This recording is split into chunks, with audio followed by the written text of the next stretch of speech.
The LA Clippers have lost 9 out of their last 10, and it just seems like without Kawhi Leonard, they are not a good basketball team. Going to be talking about this one, a loss of the Orlando Magic, on today's Locked On Clippers.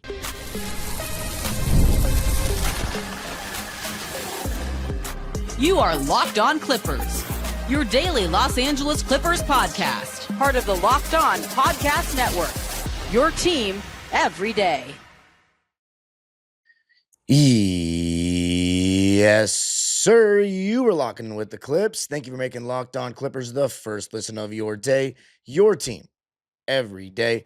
I'm your host, Darian Vaziri, born and raised in LA, been a Clipper fan for 21 years, been covering the team on my own YouTube channel, Dime Dropper, for 6, and 4 right here on the Locked On Podcast Network. Your team every day, and the #1 sports podcast network. On today's show, we're going to be talking about this loss, 129-101 to the Orlando Magic in Orlando as part of our 7-game road trip, this game being the 4th one of that road trip. Started out with a win in Dallas for us. Then we lost to the Celtics by 3 and into the 76ers by 2. This one, our 3rd straight loss. And as I said at the top of the show, 9 losses in our last 10. Going to be talking about, I think James Harden is just not getting enough support. And then we're going to be looking at performances of Ivica, Zubac, and Kobe Sanders. And then, my goodness, there's a lot of players to talk about. And we're going to talk about Ty Lue as well. So, James Harden. Honestly, I'm starting to feel kind of sorry for him. He is playing at his level, honestly, above what a player of his age should be doing, obviously. However, James Harden, Steph, LeBron, Kevin Durant, these guys have kind of made it normal to be playing at such a high level at this age. That's a testament to them. And obviously, the modern surgeries and all that stuff matters as well. But James Harden is an Iron Man to some degree, and the performances that he's putting up in this game, I can't fault him at all, honestly. He did try to get those other guys involved, like I said, as if he was watching the show. He was literally doing what I was saying in the first half. He gave Zoo a couple more post touches, let Kobe Sanders bring up the ball, and man, it did not look pretty. It did not look pretty at all. But he's got no choice. As I said, he's got no choice. If we're going to lose one way, we're going to lose the other way. He's still got 31 points in 31 minutes to go along with 5 rebounds, 8 assists, and 2 steals. However, he did turn the ball over 5 times, and Kobe Sanders did as well. We're going to be talking about him more a little bit later, but 10 turnovers between the two of them in that starting lineup. And last year, the Clippers were 3rd in defensive rating. The Orlando Magic were 2nd. Both teams' ball pressure was, at least for the Clippers, really strong. The Magic, they have got, especially with Jalen Suggs back, you're replacing KCP essentially with Jalen Suggs. That Orlando team, they're young, they're athletic. They were putting a lot of pressure on James Harden and Kobe Sanders. They're looking like still the same defensive team that they were looking like last season. Us, nothing like that. Right now in defensive rating, we've got the Thunder is still 1st. The Magic are 7th. And we're 24th. So we've fallen off a cliff. This game, the Magic scored 129 points. I can't lie, though. It's the offense to me because we don't get to set our defense, and we know we're going to be a trash transition defense team. We need to score more. Honestly, I know that's sounds contradictory for a guy that preaches defense so much, but we need to set our defense more. We're older this season. We're not hitting our open threes. We are not hitting our open threes. And other teams are just consistently shooting better than us from deep. And you can also argue they're generating better looks, but James Harden is generating good looks overall. I still think in this game, we did not shoot that many bad shots. Let me know if you disagree with that. I don't think we shot that many bad shots. I just think Orlando, Jalen Suggs was just hitting. It was his most points that he'd ever had in a first half of a game. 20 points. Just hitting 3 after 3. In the first quarter, we weren't even down by much. The crazy part is the Magic just consistently pulled away, which made me feel like they were just a better team. Without Kawhi Leonard and without Paolo Banchero, We also are missing DJ, and I'm not even mentioning Beal. Because going into the season, as a Clipper fan, you would think we're better than the Magic. But they wouldn't be a good matchup for us because they're so young and athletic. So maybe we were just dumb. Like maybe we completely overestimated this team. Man, was it Norman Powell and Amir Coffey meant that much, huh? I mean, a lot of it's because these guys have been disappointments. But overall, James Harden, he's the only one generating offense. Zoo had some decent post-ups here and there, but we'll get into him later. Nothing was great. Let's just put it that way from anybody else offensively on this team. Nothing was great. James Harden was 8 for 16 from the field, 5 for 11 from deep, and 10 of 12 from the free throw line. So he shot very efficiently. The only thing I have a problem with is the 5 turnovers. But, I mean, dude, who else is going to handle the ball right now? Against a team like this, I should say. It doesn't apply to every team, but against a team with this kind of defensive intensity and pressure, with the guards that they have, with Anthony Black and Jalen Suggs, I mean, they're no joke. I can't lie. Franz Wagner even. Desmond Bane. Some of the steals that Desmond Bane got, I was like, damn. Just took it away from Chris Paul, like poked it away from Chris Paul, intercepted one of his extra passes. And they have Jonathan Isaac out there. Like, they got a lot of guys on that end of the floor. So, when it's just James Harden that can really create a shot against good defensive teams, Zoo's got to be there for him, and he wasn't. Like, we'll talk about Zoo's stat line more in the next segment, but his stat line looks good. It's just not enough, though. It really isn't. John Collins, he's just okay. He really was. John Collins was 4 for 8 from the field, 9 points, 4 rebounds, 1 steal, 1 block, 1 turnover. I thought he was fairly invisible, and on defense, he's not a great lateral. He's not very great laterally, moving his feet. His closeouts, he gets blown by very easily. But as I said, we don't have other choices. We traded for John Collins. The thing is, John Collins is going to look better when Kawhi is playing next to him, because that's the whole reason we got him, in my opinion, to not have Kawhi play the 4 and just to get some more size. But Norman Powell, we're missing him big time right now because the scoring, we just don't have it.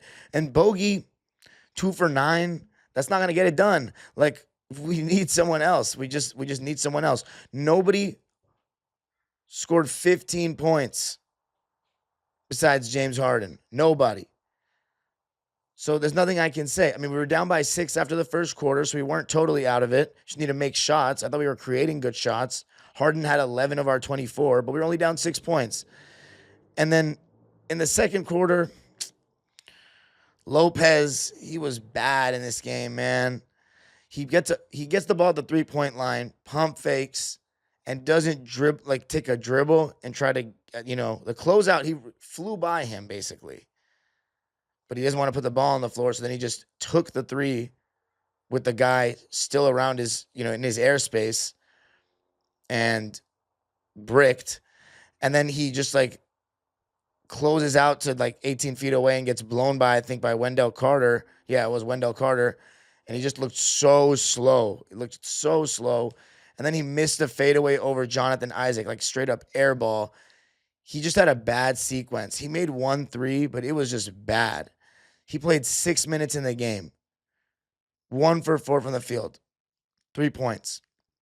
So we didn't get much from him. We actually got, a negative output from him, a bad game. I don't know why I'm talking like that. A bad game. And yeah. 11 turnovers in the first half. Kobe Sanders was struggling to dribble the ball against some of the guards of the Magic, to be honest. And, they outscored us by 6 in the second quarter as well. So up by 12 at half. It was playing catch up from there, and they outscored us by 5 in the third. So they just kind of gradually, we couldn't make shots. We shot 40% from the field. We actually shot 39% from 3. So we shot well from 3 in the end, but a lot of that was Kobe Brown hit 3 threes and when the game was already over, we threw in the towel. I mean, yeah.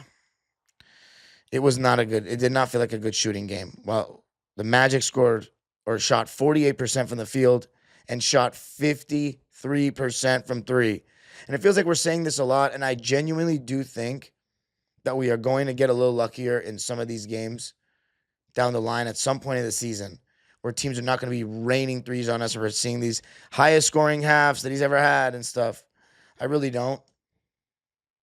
But maybe I'm just being optimistic there. I feel like it feels like a lot of these teams are just draining on us. I don't know. We're not playing good defense, but we're not playing terrible defense, I don't think. I really don't. We're going to miss Derek Jones, though. Transition defense is bad, but in the half court, I'm saying it's not horrific. Zoo, one thing I will give him in this game, he was contesting shots. So overall, 101 to 129. We waved the white flag a little earlier than I would have expected, to be honest with you.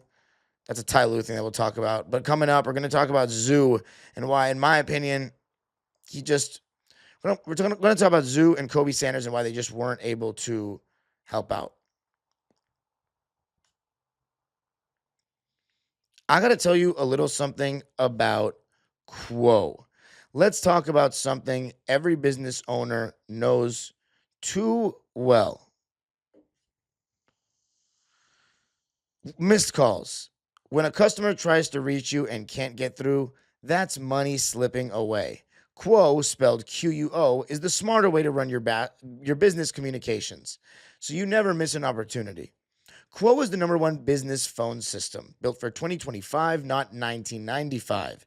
It's simple, modern, and designed to help you communicate faster, look more professional, and stay connected wherever you're working. The built-in AI is a game changer. It logs your calls, writes summaries, and even sets up follow-ups automatically. And if you can't answer, Quo's AI agent jumps in. It can qualify leads, route calls, and make sure no customer is ever left hanging even after hours. Try Quo for free at quo.com/lockedonnba.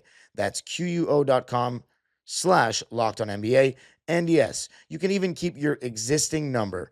Quo. No missed calls, no missed customers. I got to tell you a little something about DoorDash.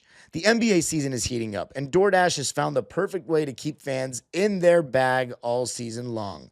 Whether you're watching for the highlights, your fantasy team, or just your favorite player, DoorDash makes every game night even better. DoorDash is the official on-demand delivery platform of the NBA, and they're celebrating with something called the Bag Drop. Every time an NBA player scores 50 points in a game, DoorDash drops 50% off your order with Dash Pass the next day, and you're automatically entered for a chance to win the ultimate fan bag. So next time someone goes off for 50, use promo code NBA50 the next day to get 50% off on DoorDash with Dash Pass. Plus, your shot at the bag drop. Dash Pass members only. 50% off up to $10 the day after a 50-point game with promo code. Terms apply. No purchase necessary. Ends April 13th. Open to U.S. residents 21 or older. Visit DoorDashInYourBag.com for full details. DoorDash, in your bag all season long. All right. So the Clippers losing 129 to 101 to the Orlando Magic. Our 9th loss in the last 10 games.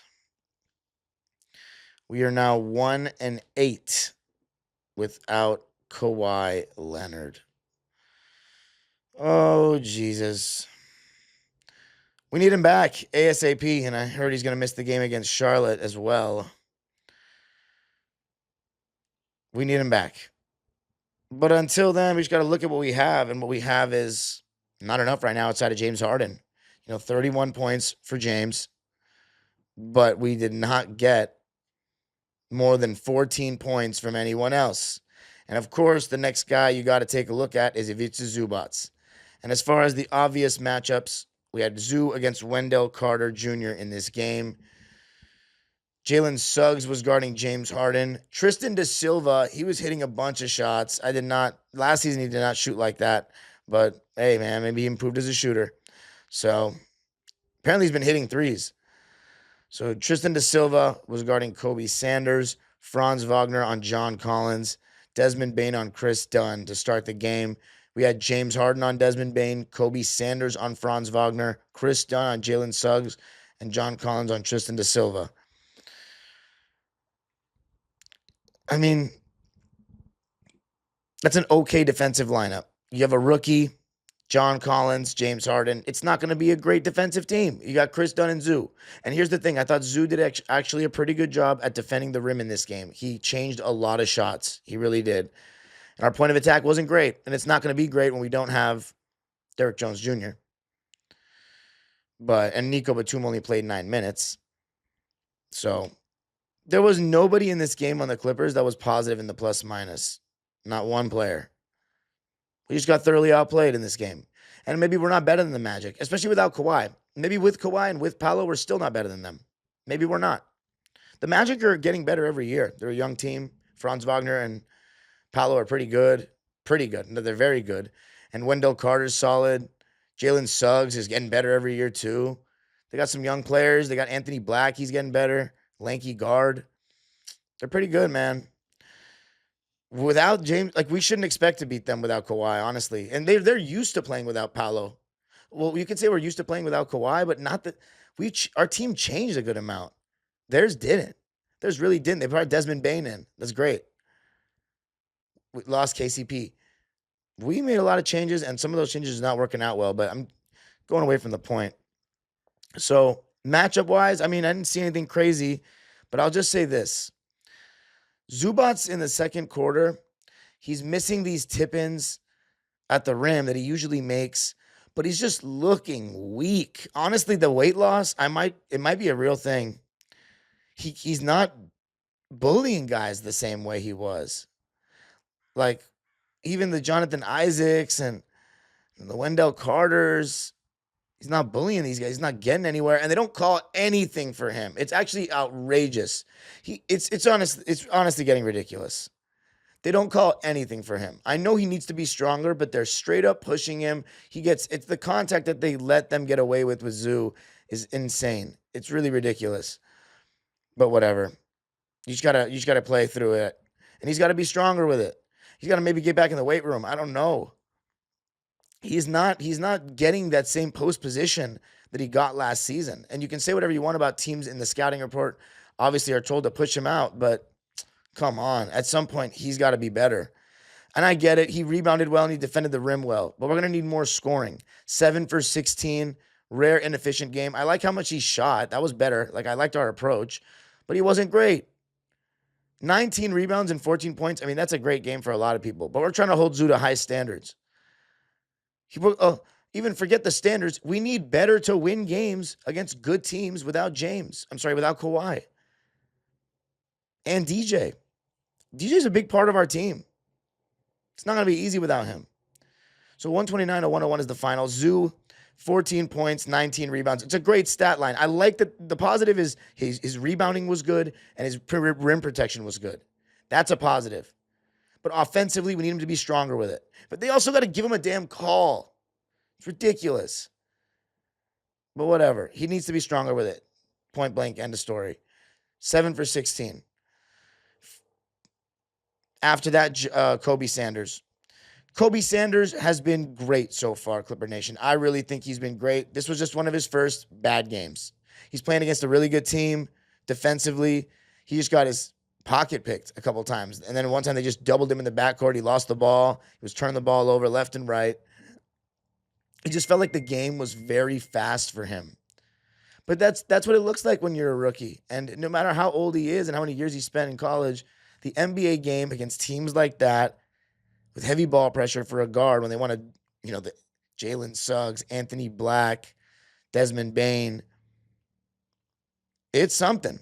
You have to have a really good handle, and Kobe Sanders may have to. That's going to be something I bet you will be a point of emphasis for him, is to get his handle up.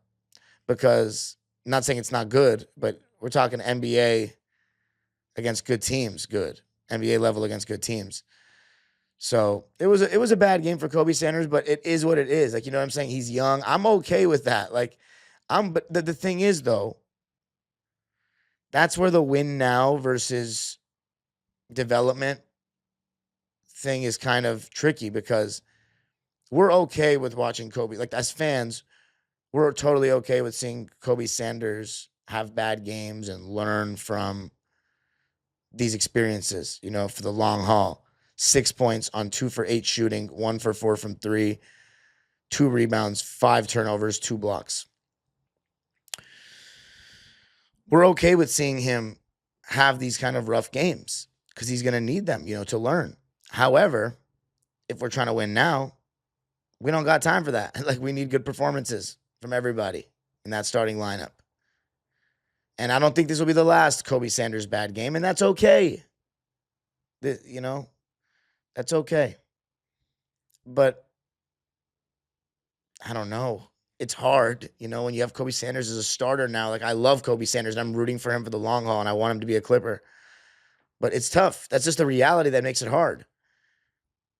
He's got one of the best things we have going for us, but it's tough. It's tough. That's all I'll say. Because if you want to develop him fully, we're going to have to lose, you know, be okay with losing, which I don't think Ballmer is ready for. Nico, 3 points in 9 minutes on 1 for 1. And obviously that shot was a 3. 2 rebounds, 1 steal, 1 turnover. I don't know why he only played 9 minutes. It was weird. I just think we gave up the game very, very easily. Very easily. Like, not like we were going to win it. It was but we have a couple of days off. So, you know, we have 1 day off. I don't know. Ty Lue, and I think a lot of Clipper fans also feel this way. Ty Lue has a very quick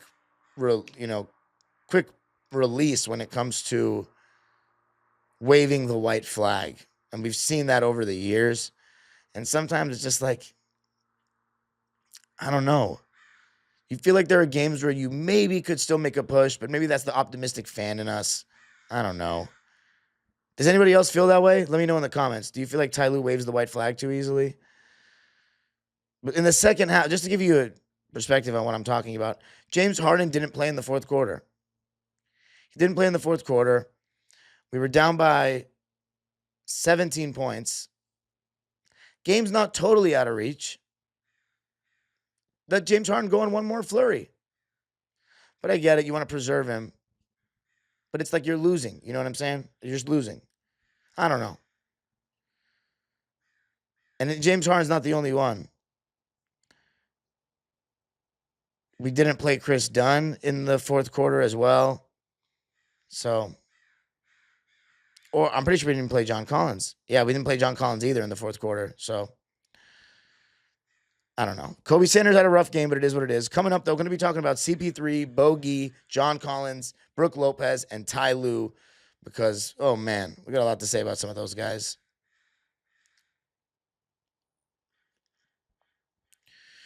I got to tell you a little something about PrizePicks. This episode is brought to you by PrizePicks. You and I make decisions every day, but on PrizePicks, being right can get you paid. Don't miss any of the excitement of this sports season. Whether you're following the NFL, NBA, or both, there's no better time to jump in on the action. If you haven't tried it yet, PrizePicks is the simplest way to play. Just pick more or less on at least 2 player stats, and if you get them right, you win. It takes less than 60 seconds to make your lineup, and you can play anywhere PrizePicks operates, including California, Texas, and Georgia. I've been using PrizePicks during both football Sundays and NBA tip-offs, and it makes every game even more exciting for me. Download the PrizePicks app today and use code LOCKEDONNBA to get $50 in lineups after you play your first $5 lineup. That's code LOCKEDONNBA for $50 in lineups after your first $5 lineup. PrizePicks, it's good to be right.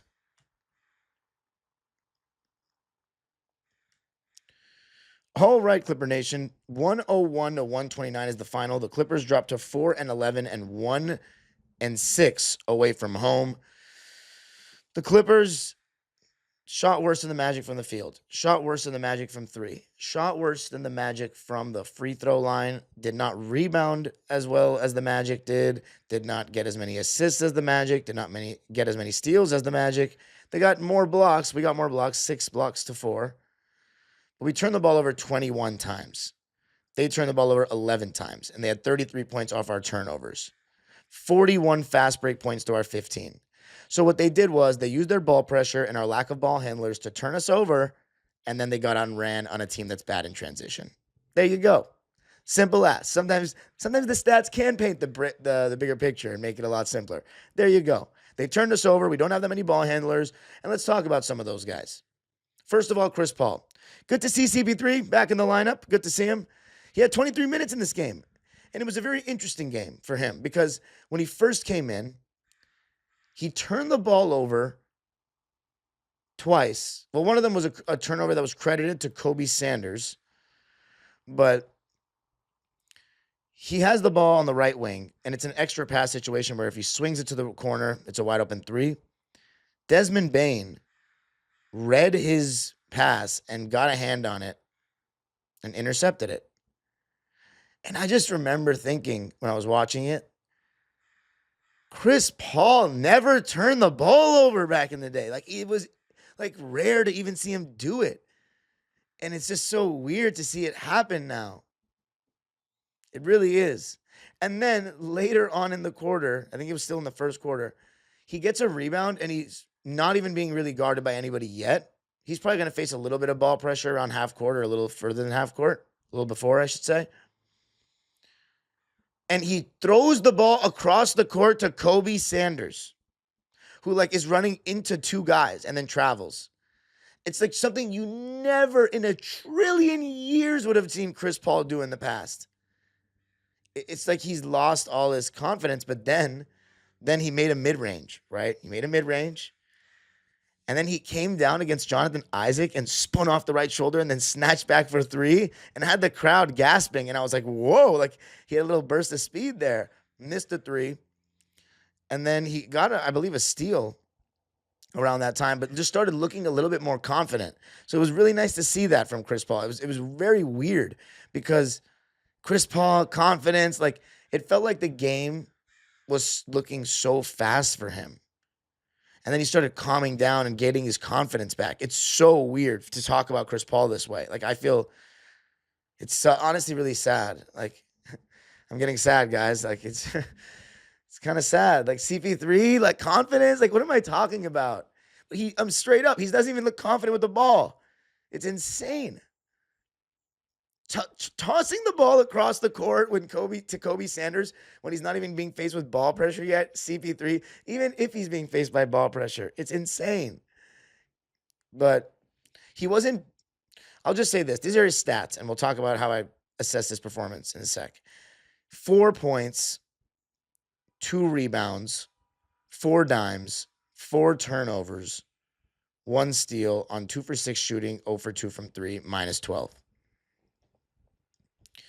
He's not great. He's not great. However, we have no choice. We have no choice. We have to get, until Kawhi comes back at least. He needs to play. We need another guy that can create. And he was creating a little bit. He had 4 assists. That was second on the team to James. So we need something. We need a guy that can play in pick and roll, and maybe he can get his confidence back if he's doing that against the Magic, he's looking confident for even a stretch. Against some of these other teams, he'll be fine. That's my trust in Chris. Let's talk about John Collins. John Collins is a play finisher. He can sometimes score on smaller dudes in the post if he gets the ball around the basket. The less dribbling for him, the better. His decision-making isn't great. He still kind of plays like a young player where he has bad moments of spacing. But overall, we need to lean into him more. We just do. In terms of his minutes, in terms of him getting the ball against smaller guys, using him as a screener, that kind of thing. And playing him 30 minutes a game. And if he's bad, you just got to live with it. And then, I mean, look, if John Collins is bad, right, and doesn't even perform well with Kawhi, then Lawrence Frank is going to look a little funny for trading Norman Powell. And I'm going to look a little funny too. Like, I'll take my L. I said it was a good trade. We needed it next to Kawhi. But man, Norman Powell, I hate to keep harping on that, but it's tough when you see him doing what he's doing. However, you had the whole Beal thing. He was supposed to help replace him to some degree. That was a disaster, but I always said he was a luxury piece. It was more about the fit next to a healthy Kawhi. And I don't know why I didn't put 2 and 2 together that if Beal is out and Kawhi is out, how are we going to do things? I just thinking maybe I just had more faith in Chris Paul. Maybe that was it. Delusional faith in CP3 at this age. But I also didn't think Zubac would be like this average, But John Collins, we just got to lean into him more. Even though, again, he's not great. But we have no choice, is what I'm saying. No choice. But that brings us to Ty Lue. Do we have anybody else? Brook Lopez? Oh, yeah. So in the second half, we played Yanic instead of Brook Lopez. Brook Lopez didn't even play in the second half because he was really bad in the first half. Honestly, pick and pop big, pick and pop that. I would honestly rather start playing Yanic. Just give him a chance at least. See if he's better than Brook Lopez. The problem is Yanic should be playing, period. And Brook Lopez shouldn't even be on this team. If we're being honest, even though I like Brook Lopez. He shouldn't even be but if we're trying to win now. Yanic was 3 for 3 in his 10 minutes. He had 6 points and 1 rebound and 1 assist. One of them, he caught the ball in short roll and he hit a floater. That was pretty nice. Yanic is good. We actually might have made a good pick with him and Kobe Sanders. Kobe Brown, by the way, came in and he was making some shots. He was 3 for 8 from the field, but 3 for 6 from 3. 9 points, 3 rebounds. But again, I don't know. I'm not too big on... I don't know if Kobe Brown is an NBA player. I don't. But if he can shoot like that more consistently, if minutes that he gets that actually matter, then I think he can be an NBA player. Because he's not a terrible defender to me. And he's a smart player. He just needs to knock down. He's not great at anything, but if he can become great or good even at knocking down open threes, he'll have a spot in the league. Yeah, Brook Lopez did not play in the second half. So we'll read his stat line. 3 points on 1 of 4 shooting and 1 for 2 from 3 in 6 minutes. 2 blocks. But it's funny. That doesn't sound too bad, but nah, it was rough watching it. That's 6 minutes. Nico, let's see how many minutes he got in the second half. I think they just rested him. They didn't even play in the second half. See, I don't know. So let's go to Ty Lue now. What's the strategy here? What are you trying to do? Because for me, when you throw Cam Christie into the game in the second half after he didn't play in the first half, that's a sign of, and then Kobe Brown as well. That to me is a sign of desperation. You're throwing stuff to the wall and hoping that it sticks. And he's done that sometimes in his time as our coach. And it always means that when he does it. Looking for answers however he can. I mean, I don't know. Ty Lue is he looks completely checked out in my opinion. I don't know what's going on. Maybe we do need a coaching change. It's it's dull right now. It's really dull. I just don't think that a coach is going to change too much, a new coach. It would be maybe better to get some a rah-rah personality, but this is an old team. You have to figure out a rotation and kind of stick to it. We're still experimenting. It's game number 15 now that we just finished. We got to have I mean, I get it, though. The injuries have made it tough. That's what Ty Lue's going to say, but I'm okay with Yanic playing over Brook Lopez. But our starting lineup right now, because the Magic are a good team. The Charlotte Hornets, though, they're struggling. So just looking at the next game, for example, right? They're 4-11 as well. That's a game that we should probably win. But we'll see. I don't want to speak too soon. They're a young team. They could run on us. Brandon Miller's not going to play. That's out with a shoulder injury. And Kawhi is not. We know Kawhi is out. Derrick Jones Jr. is out. And, of course, Bradley Beal. So they're going to be mostly healthy outside of Brandon Miller. Our starting lineup, should we stick with the Kobe Sanders thing? Or should we go with Bogey? See, Bogey's defense is bad, man. He gets beat on everything. He gets beat off the dribble so much. I don't know. Kobe Sanders is a better defender. Bogey's 9 points a game now, 3 rebounds, 3 assists on 37% from the field and 34 from 3. He's getting the percentages up. It's just we're too weak defensively if we start Harden and Bogey. So maybe Kobe Sanders is the right medium there. So James Harden, Kobe Sanders, Chris Dunn, Zoo, and John Collins starting lineup. The thing is, you only have one reliable, besides Zoo, shot creator. That's Harden. But Zoo's not a reliable shot creator necessarily either. He's the second in command in that lineup. And so, I don't know. It's a lot of James Harden ball, which is it's going to need to be. But Zoo could, again, we can still get Zoo involved more, I think. Even if it's, again, mixed results, like he's not going to be great, fine. Let's show that Zoo is regressed. Make it more clear to everyone. I don't know why. That sounds very mean when I said it that way. But, like, I don't want Zoo to hide. You know what I'm saying? I don't want Zoo to hide. He needs to perform. But anyway, that's the starting lineup. And then you bring Chris Paul, Bogey, Nico, Brooke, and maybe Cam Christie off the bench. You still haven't figured out that 10th spot. But we'll see. It's not looking good, Clipper Nation. I don't know what to say. We need Kawhi back ASAP, or moves need to be made. You can follow me on Twitter and Instagram at Dime Dropper Pod. Subscribe to my own YouTube channel, Dime Dropper, for even more LA Clipper, LA Sports, and NBA content. And Locked On Clippers is free and available wherever you get your podcasts, including YouTube. Make sure you subscribe and hit the notification bell to get us up to 8,000 subscribers before the end of November. Is that possible, Clipper Nation? Can we do it? Let me know by hitting the subscribe button. And, of course, you can listen wherever you get your podcasts. The age-old proverb continues, go Clippers.